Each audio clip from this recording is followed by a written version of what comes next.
I think we're on. Cool. Hi everyone, Drew Murray from D20 Advice here. I am choosing to use Hangouts on air because it's faster. My internet is shockingly bad, and so the amount of time it took for me to... Hi everyone, Drew Murray from D20 Advice here. I am choosing to use... So yeah, sorry, I was having that on to see if it worked, and it did. But yeah. Anyway, so the whole thing with using Hangouts instead of recording, editing, and uploading is one, so that it's faster, and two, so that it is so much faster. Because not only do I not need to edit things, I can now just upload it and leave it to process on the servers. The quality is likely to be a lot lower because my upload speed is not that great, but because of my upload speeds, it took me 36 or more hours to upload the last video, which was not good. Like I filmed 3 videos on the trot in the one day, and it took me like a weekend to get them all up, which was not good. So instead, doing this. I'm going to shut that window though. Excuse me.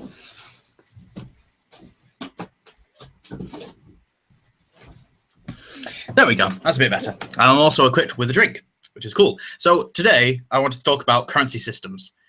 This is a discussion that I just saw pop up, and I wanted to talk about it because it's not something that I see come up an awful lot. Currency systems is mostly referring to the fact that, as I'm thoroughly unprepared for this, so I'll just put this on silent. So yeah, this is a thing where you will have a certain thing that you're doing with your currency in the game, which is likely to be your local currency analogized. So we have a decimalized system in the UK. There's a decimalized currency system in the US. I'm struggling to think of any non-decimalized systems that I'm currently aware of. I know that in England we didn't always have a decimalized system. In fact, up until like the 70s or 80s or something. It was fairly recently that we got rid of our decimalized system. You could still have like shillings and crowns and things, which were other like sub-measurements below pound, which is our currency, our standard currency. So you've got pennies, and 100 of which make up a pound. Just like in Dungeons & Dragons, 100 copper pieces makes up a gold piece. And you've got the silver as an intermediary, which again is similar to the British coinage, because 10 pence is represented by a silver coin in the UK. So someone was discussing on one of the Facebook groups that I was on. I'll just close it so it doesn't beep. They were asking about non-decimalized currency systems. And I thought that was very interesting. But I had some thoughts on it. So I thought I'd make this video. My thoughts on a non-decimalized currency system. I think that it's an interesting idea, but one that should be approached with caution. So you should use a non-decimalized currency system if your game is going to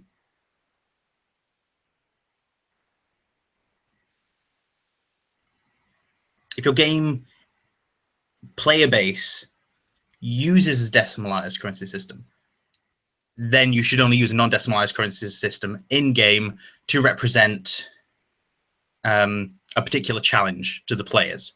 So this shouldn't be just because it's flavor. If you want the players to be dealing with an alien system, there needs to be a reason for it. So if the players are supposed to deal with this new monetary system, you need to have a reason. If you just introduce a non-decimalized system, you're going to have players spending time out of the game calculating things, trying to work out, what they're doing, what money they're spending, that sort of thing.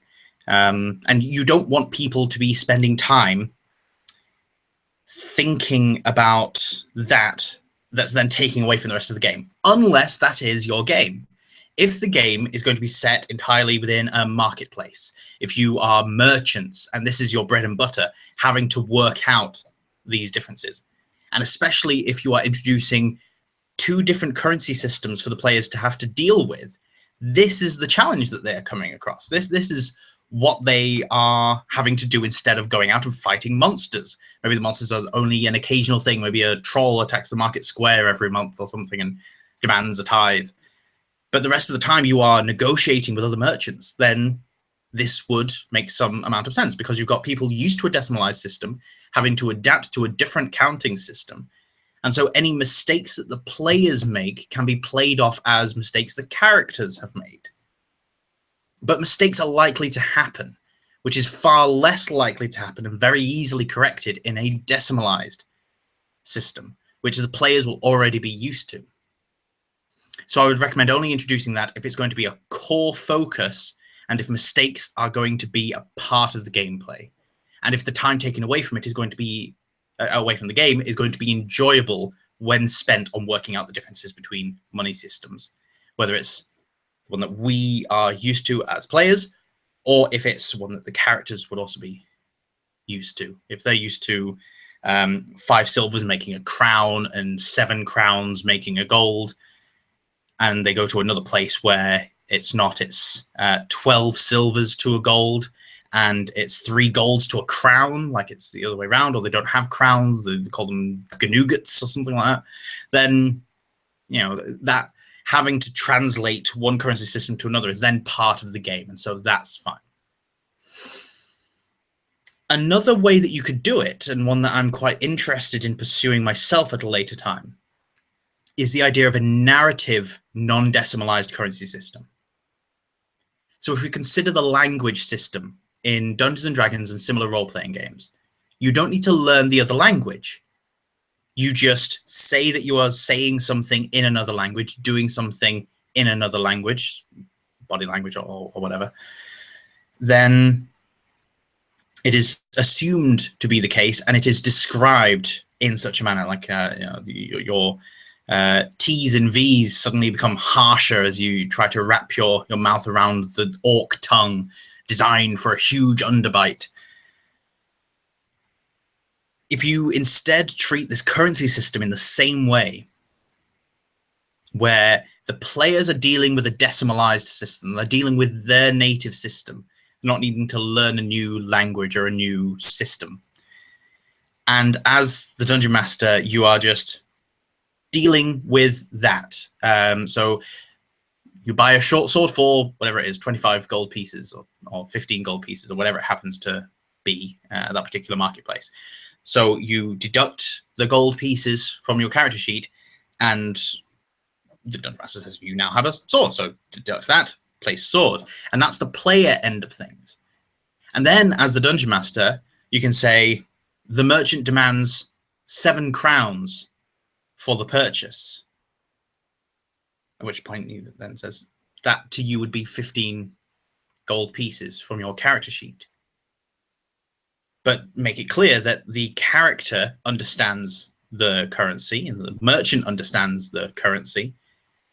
The only thing that's changing is what you're writing down on your sheet, which is remaining the same as what's in the rules. So it then just becomes a part of your game world, and the characters can just go along with it. It's no longer this clunky thing that's going to take time away.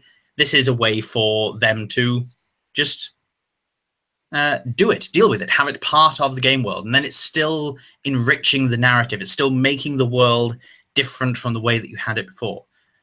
But it doesn't clog the game down, doesn't slow it down.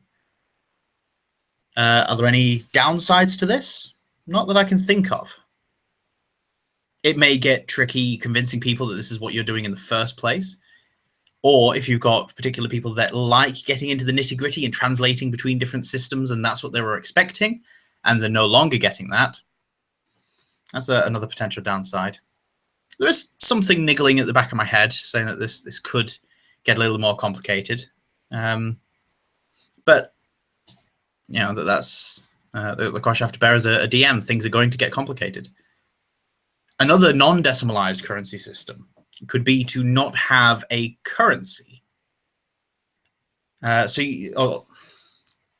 currency, I mean coinage, a coinage currency.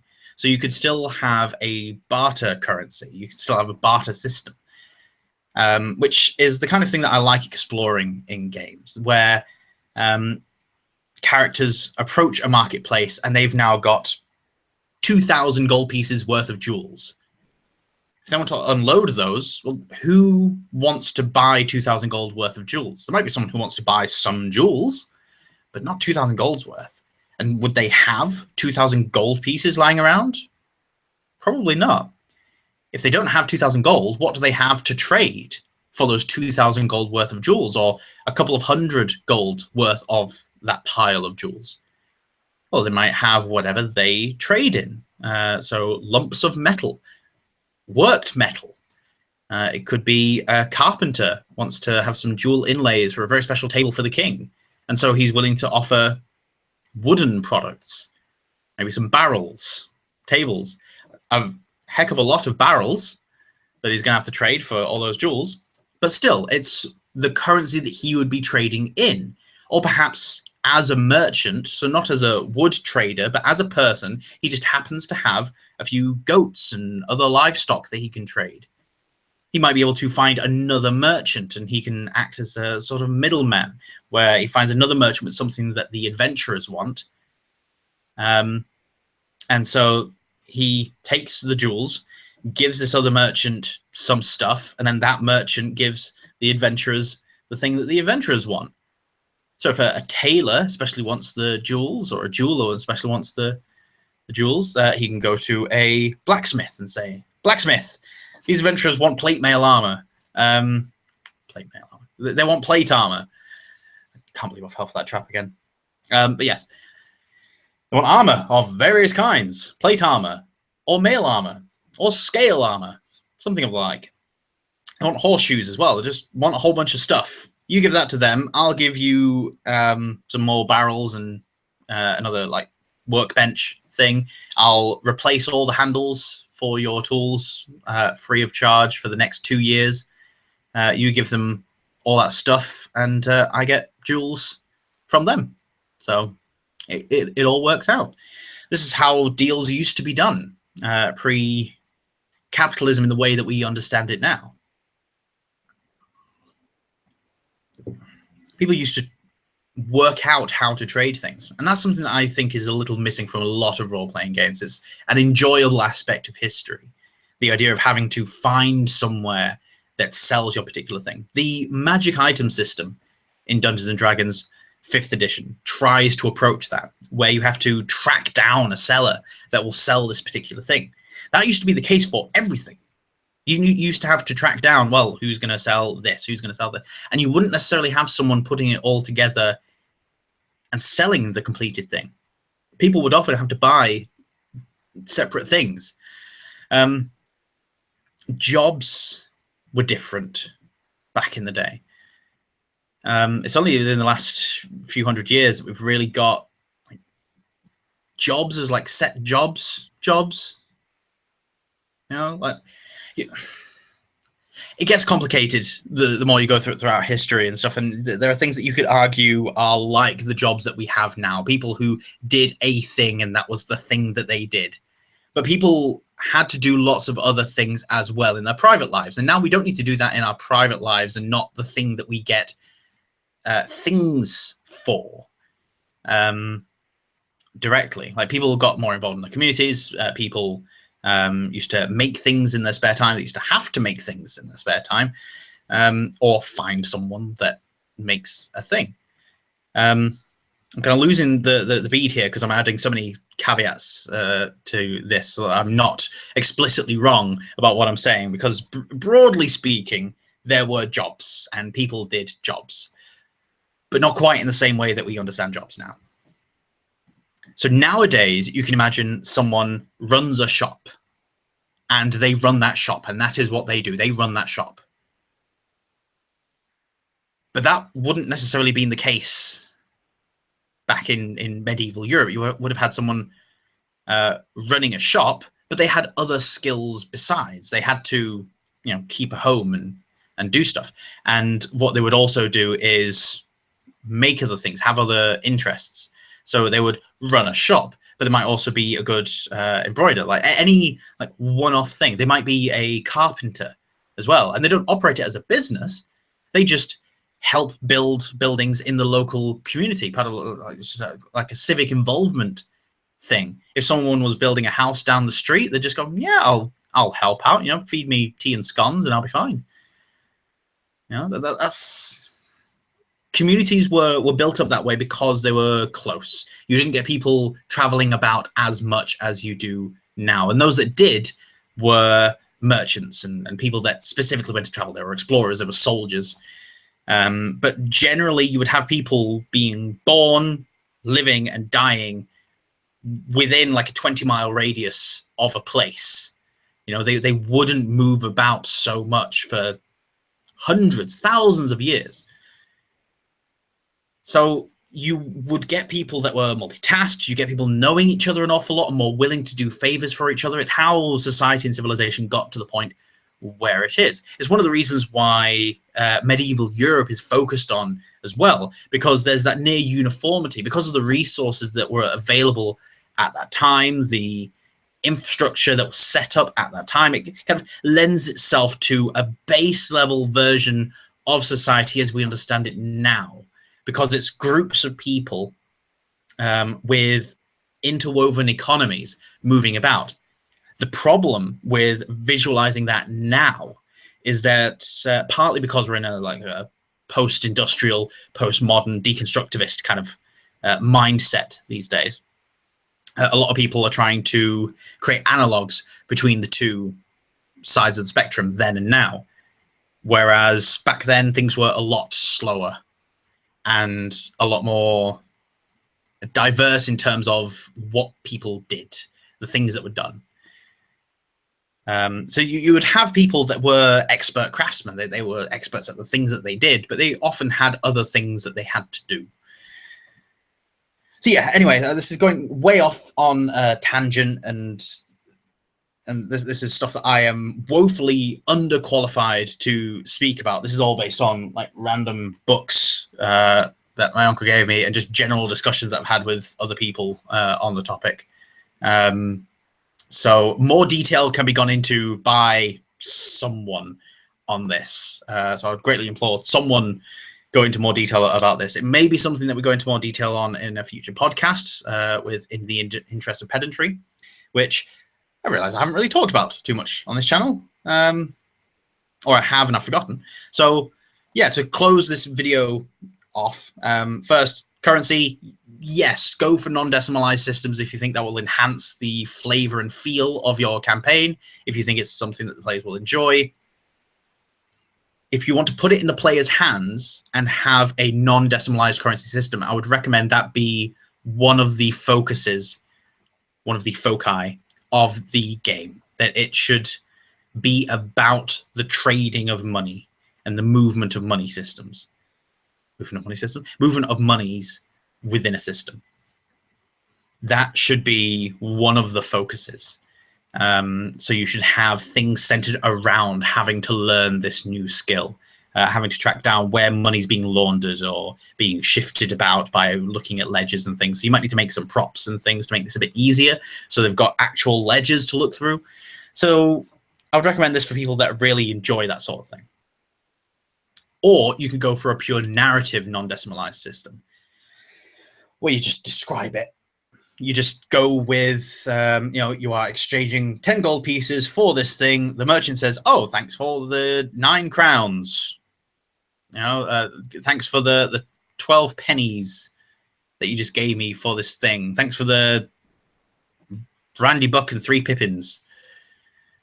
You could just have it as that and just assume that that's what's going on. It's kind of the same idea as the universal currency system for D&D in general. It's assumed that the gold coins from one kingdom work as well as the gold coins in another kingdom. And while you can change that, you can have that not be the case. It's generally assumed that that is the case, that it can be accepted anywhere. Universal coinage, which would not have been a universal rule worldwide throughout history. There will be lots of merchants and things that would take foreign coins, but it would be more weird. Mostly because people didn't travel around all that much, and when they did, they knew to change to currencies, and that was trading in goods more than currencies a lot of the time. But yeah, you could have it that way. Forgotten the point. No, it's not going to come back quickly enough. So, currency, you can talk about it or you can do it, is essentially what it boils down to. I would recommend talking about it and not doing it, but if you really want to do it, you can do it and not talk about it. Or you can do both. The other thing is In the Interest of Pedantry podcast. It's me, my cousin Ian, my uncle Robert, and our mate Mark, who is essentially an honorary cousin of mine. He's been adopted into the family, pretty much. My uncle Robert is a historian, and he's one of the people that helped foster my interest in Dungeons and Dragons. But he studied archaeology and has been on quite a number of digs to go dig up Viking stuff and things. So he's the guy in the know about history stuff. Ian has done very well in historical reenactment circles. He does mounted combat and unmounted combat. So on horse, just regular combat. He can fight really well with two swords and things. He knows quite a bit about medieval and historical weapons, just like his dad, my Uncle Robert. But also he has a great interest in modern warfare as well. He has a great deal of knowledge about modern weaponry and how they work and what the history is behind them and stuff. So that kind of dichotomy, the kind of old and new warfare and military knowledge we're utilizing in this podcast. I'm there purely for my gaming knowledge, but also my expertise, in air quotes. The fact that I have been an actor and director, and I have a strong interest in things like psychology and sociology, and I've studied media and communication as well. It's all to deal with how people react to things, how to get people to react to things in a certain way. And so a communications-based game like Dungeons & Dragons that I really enjoy, there's a lot of things from my various areas in my life that I can draw upon and chime in with things that might help communicate some of the raw ideas into usable game mechanic stuff. I'm also a big deconstructivist. I like taking things apart and putting them back together again and seeing how they work. So deconstructing game mechanics, finding out what the nuggets are, and communicating that in a new way, that's my shtick. So I'm not an expert in any strong sense of the word, but I'm a soft expert, lowercase e. Whereas the next uppercase E expert that we have is Mark, who is currently a science and maths lecturer in Glasgow. And he is just really good at science and stuff. So he's our scientist. He is the one that helps us work out the airspeed velocity of an unladen European swallow and all that kind of stuff. In our podcast, the first episode that's up, we talked about archery and how you can fire multiple arrows from a bow. Short answer is it's kind of hard. And so we talk about all of that, the twisting and torque that you'd need to launch an arrow with that kind of power needed to do any sort of damage. So we go into that quite a bit. So it's good having the historical perspective on how bows actually work, and then having a mathematician, scientist, then take all that, crunch the numbers, and come up with, okay, yes, this is possible. No, it's not possible. These are other alternatives and things. We talk a little bit about magic weapons as well. So that's the first episode. The next episode, we'll be talking a little bit about things like this currency system, but mainly historical societies and how they worked. So when you are a player in a game, you will be interacting likely with towns and villages and things, and maybe humans and elves and dwarves and things. What is that like to create as a dungeon master? What do you need to put in place so that it's realistic and believable? What's actually there? Did every town have a town square? Were markets a big driving force? Did civilizations pop up and stick around for ages? Was it really rare for them to rise and fall really quickly, or did you have like huge swathes of civilization just wiping themselves out for known or unknown reasons? Like, what are the factors there? So that's what we'll be talking about in the next episode. So I hope to see you guys there, and thanks for watching me drivel on a little bit about currency systems, and have a good day. Cheers.